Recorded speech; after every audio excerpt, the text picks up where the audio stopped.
ఓ కాళ్ళ ఓ కాళ్ళ ఓ కాళ్ళ మళ్ళా బీఆర్ఎస్ఏ గెలిస్తే బీఆర్ఎస్ పార్టీ కథ ఎట్లుండబ్బా.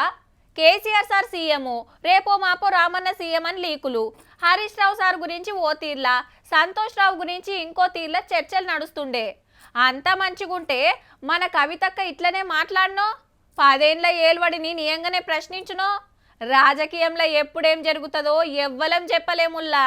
మా భూమి మాకు కావాలి, మా భూమి మాకు కావాలి. ఇచ్చిన హామీలు వెంటనే. కరీంనగర్ లో కవితక్క ఉద్యమకారుల ఉద్యమం షురూ చేసిందుల్లో మందిని జమగట్టుకొని పోయి సర్కార్ జాగాలో టెంట్ వేసి ధర్నాకు గూకుంది. అట్లనే జాగృతి తరపున గుడిసెలేసిండ్రు, పొయ్యి ముట్టించి వంట వార్పు చేసిండ్రు, బంతి పువ్వ తిన్నది. తెలంగాణ కోసం కొట్లాడినోళ్ళకు 250 గజాలు ఇండ్ల జాగా, నెలకు 25,000 పింఛనియాలనేది మేడం డిమాండ్. మనమే చెప్పినాం 1200 మంది అమరులైందని చెప్పినాం.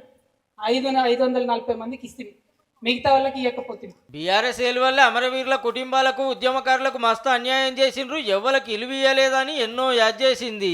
ఇలా వేరే వేరే పార్టీలకి వచ్చినటువంటి వాళ్ళు మరి ఏమన్నారు అన్నాడు, ఉద్యమకారులు అంటే ఉరికించి కొడతామన్నారు. వాళ్ళ మీదనే మనం కొట్లాడినాం తెలంగాణ రావాలని.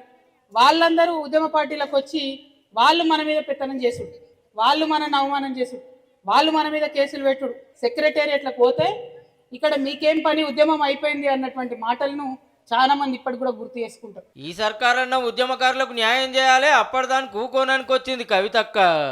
పెద్ద భౌగోళిక ప్రదేశం తెలంగాణ కోసమే కొట్లాడి తెచ్చుకున్నాం మనం. ఈ చిన్న 5 ఎకరాల ముక్క దీన్ని తెచ్చుకోలేమా?